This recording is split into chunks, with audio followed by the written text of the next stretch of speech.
2550p6 সংখ্যাটি 9 দ্বারা বিভাজ্য হলে পি এর মান কত হবে? তাহলে এই সংখ্যাটির আননোন ফিগার হচ্ছে পি। তার 9 দ্বারা বিভাজ্য নিয়মটা কি না, সম্পূর্ণ প্রত্যেকটা ডিজিটকে যোগ করে তার যোগফলকে 9 দ্বারা যদি ভাগ করা সম্ভব হয় তাহলে এই সংখ্যাটাকেও 9 দ্বারা বিভাজ্য। তাহলে আমরা করব কি, 2 + 5 + 5 + 0 + p + 6, দ্যাট মিনস 18 + p কে 9 দ্বারা বিভাজ্য হতে হবে।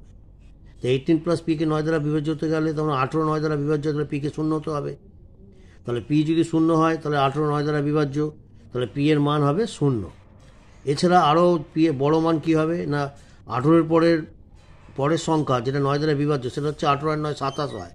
তাহলে p এর জায়গায় 9 বসাতে হবে, তাহলে 18 9 27 হয়, 27কে 9 দ্বারা বিভাজ্য, অতএব p এর মান 9 হবে। অর্থাৎ সর্বনিম্ন মান হবে 0 এবং সর্ববৃহৎ মান হবে